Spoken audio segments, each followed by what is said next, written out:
Si je devais parler Jeffrey Dean Morgan et pop culture dans la même phrase, il me viendrait évidemment deux idéologies, The Walking Dead aka Negan et Watchmen aka le comédien. Pour cette nouvelle recommandation Cinoche, notre passion geek se glisse partout, jusque dans le tiroir de vos tables de chevet avec quelques comics, et là, on parle d'une œuvre qui m'est chère, Watchmen de Zack Snyder. Fidèle aux planches d'Alan Moore, style graphique remarquable et un Jeffrey Dean Morgan sur le toit du monde, Watchmen fut une leçon, à la fois de cinéma mais aussi d'art dans son adaptation filmique. Outre un récital de société trouble et marquant, Morgan y campe l'une de ses plus grandes prestations au cinéma. Lettre de noblesse d'un acteur ô combien sous-estimé. Il est symbole d'une décennie sous le signe de la réinterprétation, qui aura forcément marqué les esprits de nos rendez-vous cinéma. Et puis, bon, il y a Jeffrey, c'est fait pour.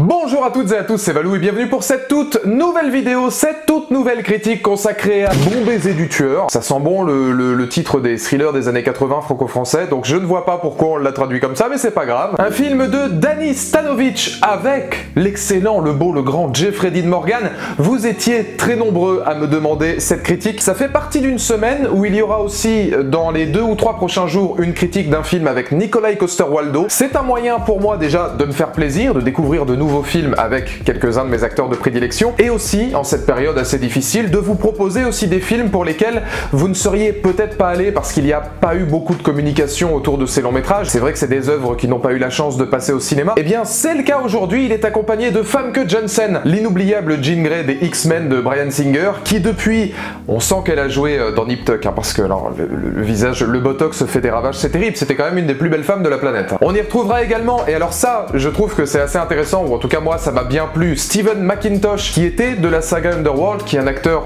qu'on voit assez rarement mais que j'aime beaucoup, tout comme Denis Sauer, qui est peut-être l'un des acteurs que l'on voit le plus à la télévision, qui a une gueule vraiment atypique, qui avait notamment joué dans True Blood ou même dans Banshee. C'est presque un casting 100% télévisé, c'est ça que j'ai trouvé assez intéressant dans ce long métrage. Alors ce sera une œuvre basée du roman de Postcard Killers de Lisa Markland et James Patterson, mais ne le connaissant pas et ne l'ayant pas lu, je me focaliserai exclusivement sur ce que le film m'a donné. Le propos principal du long métrage, la prestation de Jeffrey Dean Morgan, tout ça sont vraiment les grandes qualités de ce long métrage, mais en termes de forme et en termes de réalisation et vraiment de technique avec laquelle ils vont amener cette narration et notamment les twists du film qui sont assez nombreux, il y avait peut-être mieux à faire. On reviendra sur la forme ensuite, on va commencer cette critique avec le fond. C'est disponible sur Amazon si vous voulez le regarder et je vous le conseille parce qu'effectivement c'est un bon film. So, you need to come with us. Thank you for your help. L'histoire du long métrage en soi est simple, c'est celle de Jacob, campé par Jeffrey Dean Morgan, qui après avoir découvert la mort de sa fille et de son gendre en Europe, va décider, dans la mesure où il est flic depuis plus de 30 ans, de s'y rendre pour faire justice lui-même et retrouver les serial killers qui ont tué sa fille et l'amant de sa fille. Jusque là, vous allez me dire, thriller classique, qui peut potentiellement mêler l'histoire aussi d'une vengeance qui sera celle de Jeffrey Dean Morgan, qui incarne le père de la victime. Mais par ce prisme, il faut savoir que l'écriture sera, je trouve, extrêmement intelligente et particulièrement minutieuse sur tout le background qui va entourer justement ce simple thriller. Il y a une vraie intelligence d'écriture, ne serait-ce que par la trame principale par laquelle justement nous allons découvrir l'ensemble de ces meurtres. Ce qu'il faut savoir dans un premier temps, c'est que les tueurs dont nous parlons dans ce long métrage ont l'habitude d'envoyer des indices par différentes cartes postales qu'ils envoient à différents journalistes de différentes villes au sein de l'Europe afin justement de prévenir de leur arrivée et de prévenir qu'effectivement il y aura un meurtre qui considérera un couple, puisqu'on verra au sein du long métrage qu'il ne s'attaque exclusivement qu'à des couples amoureux qui nagent dans le bonheur de jeunes mariés. Et alors là justement il va y avoir énormément de significations autour du principe même de l'écriture de ce long métrage que je trouve pertinente. La première dans laquelle je voudrais arriver, et ça ce sera peut-être la moins intéressante mais je tenais à le dire quand même, c'est simplement ce petit clin d'œil de faire d'un film où les tueurs envoient des cartes postales un long métrage entier carte postale de l'Europe. C'est un film anglo-américano-bosnien, il faut le savoir, donc on va retrouver une manière particulièrement lente d'amener le thriller qui est très propre au cinéma européen, c'est quand même quelque chose à souligner, et ce sera une carte postale de toutes les villes dans lesquelles va séjourner Jeffrey Dean Morgan au cours de son périple. On va avoir Munich, on va avoir Stockholm, Londres, Bruxelles, et je trouvais le clin d'œil intéressant de faire en sorte que les tueurs envoient des cartes postales aux journalistes quand on sait que ce long métrage est une immense carte postale visuelle de tous les plus grands décors de l'Europe, mêlée à une réalisation particulièrement sobre, une photographie très sombre, à une époque où on a l'habitude l'habitude des reboots, des remakes, etc., un vrai bol d'air pour ceux qui veulent voir quelque chose de différent dans l'industrie cinématographique. Un enjeu qui m'a d'ailleurs pas mal fait penser à Charlie Countryman dans ce mélange des genres, même si The Postcard Killings manque d'âme et de personnalité comparé au film de Shia LaBeouf. C'est assez classique, effectivement, je vais pas vous dire que c'est un film révolutionnaire, mais ce qui m'a le plus impressionné, c'est l'intelligence avec laquelle le background des tueurs vont être justement mis en place au sein du long métrage. Parce que vous allez voir qu'il y a tout un enjeu allant du profondément glauque au parfois presque poétique à travers ces tueurs qui ne font pas ça sans raison. On verra tout au long de cette enquête qu'ils ne tuent que des jeunes mariés ou alors des couples profondément amoureux, parfois même de façon particulièrement sordide, puisqu'après les avoir tués, ils vont les remanipuler corporellement pour les rendre en adéquation avec des tableaux qui parlent justement d'amour ou alors de déception amoureuse ou parfois d'amour mortel. Et je trouve que mêler ce côté tueur en série avec un propos particulièrement artistique qui va pouvoir être celui de la sculpture, de la peinture, de nombreux tableaux qui vont montrer justement la grandiloquence et l'évolution de l'amour à travers le temps par le questionnement de ces tueurs. Alors là évidemment je ne dirai rien pour éviter les spoilers, mais il faut savoir qu'il y aura tout un background autour de pourquoi justement ils agissent comme ça et pourquoi ils mettent cet amour en avant. J'ai trouvé ça extrêmement intelligent. Ça donne une vraie profondeur à la narration, c'est pas juste Jeffrey Dean Morgan qui va aller se venger des assassins de sa fille, il y a effectivement ce contexte, avec, on en parlera, le charisme de Jeffrey Dean Morgan qui pour le coup est très très loin de ce qu'il peut faire dans Walking Dead, voire même dans Watchmen ou autre. Là c'est un véritable père de famille aimant, touchant, particulièrement tendre, car ici on navigue aussi vers d'autres thématiques. Y a-t-il des amours interdits? Y a-t-il des amours tabous? Quel lien peut-on faire entre l'artistique, le culturel, les sculptures, les poteries, les tableaux, la religion même parfois de temps à autre, et la réflexion de l'amour dans notre société d'aujourd'hui? C'est toutes ces questions-là que j'ai trouvées vraiment très intelligente, parce que pour le coup on n'est pas uniquement dans un mano à mano entre des tueurs en série et puis les forces de l'ordre qui vont tenter de manœuvrer derrière, à tel point que j'ai trouvé particulièrement dommage, j'y reviendrai ensuite sur la forme, que la résolution de l'enquête soit quasiment dès la moitié du film, et que le reste soit plus ou moins mis autour d'une course-poursuite. C'est vraiment ce qui m'a le plus intéressé, ça a été de découvrir l'origine justement du mal-être de ces tueurs qui sont obligés de faire ça ensuite, parce qu'il y a une vraie profondeur derrière eux, même si le film nous laisse, je pense, beaucoup d'indices, parfois trop, et qu'il est assez mal structuré dans la qualité de ses twists. Et Jeffrey Dean Morgan, puisque là, ça y est, c'est l'instant de Jeffrey, il incarne à la perfection ce père de famille complètement désabusé, complètement meurtri. On va le voir sur certaines situations qui sont elles aussi particulièrement glauques, puisqu'il y a certaines scènes qui sont assez difficiles à regarder. Et ça fait plaisir de voir Morgan dans un premier rôle, parce qu'on en a parlé à de nombreuses reprises dans Walking Dead, mais c'est quand même un acteur qui peine à revenir au cinéma après pourtant avoir fait des prestations dans Watchmen ou dans de nombreux westerns. Et même si c'est un film, à mon avis, qui ne parlera pas à tout le monde, c'est quand même un film qui mérite d'être vu, ne serait-ce que pour sa prestation. Effectivement, je trouve que les twists sont beaucoup trop attendus, ça je vais y revenir dans la deuxième partie avec spoiler, mais je trouve que les twists et la résolution de l'enquête sont beaucoup trop attendus, c'est beaucoup trop facile pour le spectateur d'imaginer au fur et à mesure de l'histoire les différentes capacités avec lesquelles le réalisateur va se jouer de nous, ce qui est quand même assez dommage, ne serait-ce qu'au début du film sur son montage, puis sur la résolution de l'enquête, puis sur la véritable définition des assassins, voire même sur le pourquoi du comment ils font ça. C'est un peu dommage que le spectateur comprenne avant les protagonistes en question les véritables motivations des personnages, ce qui veut bien dire qu'effectivement dans le côté propre thriller du thème, c'est peut-être ce qui a été loupé. Mais globalement, c'est un film que je vous conseille parce que l'écriture est particulièrement intéressante, c'est disponible sur Amazon, et attention, on va passer à la partie spoiler tout de suite. La forme, c'est peut-être là que ça pêche un petit peu. So, you need to come with us.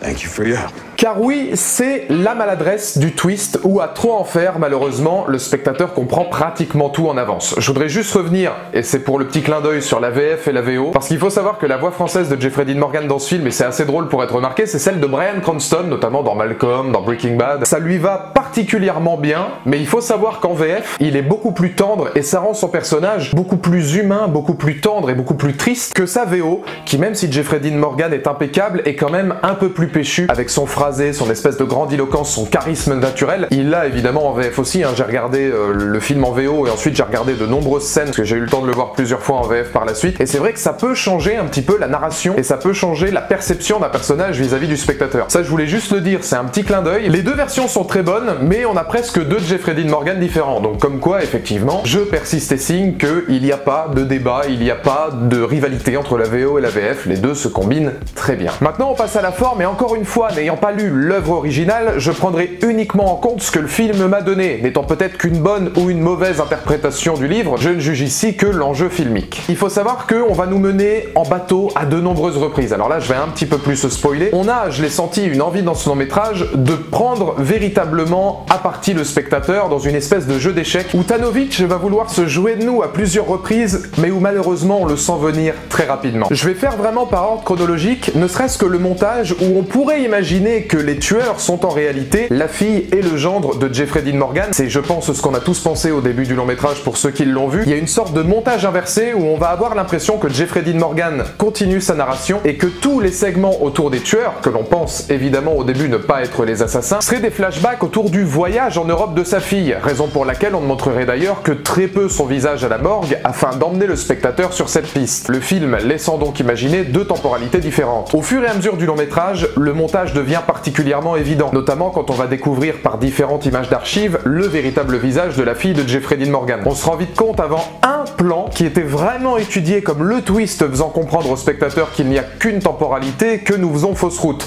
Et c'est plutôt dommage. Il y a une autre vocation aussi dans le long métrage à nous montrer un couple que vont justement rencontrer les tueurs, qui ne sont évidemment pas les tueurs que l'on recherche, parce que je trouve qu'en termes de subtilité de réalisation, on nous fait beaucoup trop laisser imaginer que ça pourrait être les tueurs. Parce qu'ils ont une personnalité assez atypique, voire dérangeante, un petit peu gênante par moments, et à force de trop en faire, malheureusement, on se rend très rapidement compte non seulement que c'est trop gros pour que ce soit eux les tueurs, et que donc de surcroît, ce sera l'autre couple. Et moi je l'ai compris à ce moment-là, puisqu'effectivement, d'un commun accord avec ce qu'on nous montre au niveau du scénario, on a vraiment des personnages archétypes de ce qui pourrait être les tueurs qui sont beaucoup trop gros pour qu'on comprenne et pour qu'on croie en cette éventualité, et d'autres, des personnages qui sont beaucoup trop lisses pour qu'à partir du moment où on commence à se rendre compte que la narration se déroule en une seule ligne chronologique, le spectateur comprenne qu'il est évident qu'a priori ce seraient les tueurs. Et ça amène justement au troisième point qui pour moi est particulièrement dommage. Le film dure 1h44 je crois, donc allez 1h40 si on nommait le générique. La résolution de l'enquête arrive au bout de 45 ou 50 minutes. De mon point de vue, j'ai trouvé ça beaucoup trop rapide quand on sait que justement ce jeu d'échecs était peut-être le plus intéressant et surtout on le voit venir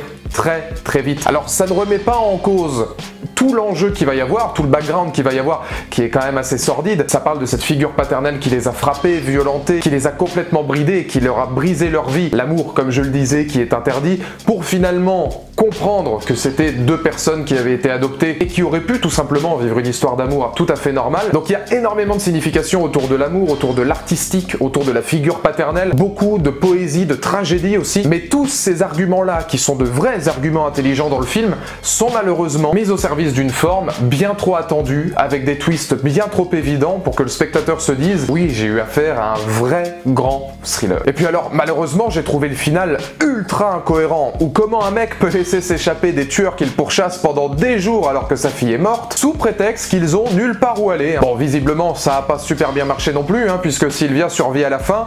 Là, pour le coup, j'ai pas compris. Donc dans les commentaires ci-dessous, n'hésitez pas à me donner votre point de vue. Je vous conseille quand même de le voir si vous êtes fan de Jeffrey, parce qu'il porte littéralement le film sur ses épaules. Fan que Jensen, on la voit quasiment pas, c'est presque du sparring partner. Et pour tous les personnages gravitant autour de lui, c'est une vraie bonne prestation du casting. Ça, d'un point de vue acting, il n'y a aucun problème, mais ça reste quand même Jeffrey qu'on voit le plus souvent. Donc n'hésitez pas à aller le voir si vous voulez y aller. Si vous l'avez déjà vu, n'hésitez pas à me dire ce que vous en avez pensé. Ça reste un bon film, un peu attendu, mais un bon film quand même. Une place n'est pas un mot, mais une promesse d'avenir. Pour croire en mes rêves, un pied dans le vide et l'autre sur l'accélérateur. Être gentil c'est vraiment cool, être honnête c'est fédérateur. Parce qu'il toujours l'est, faut qu'il y en a de plus en plus.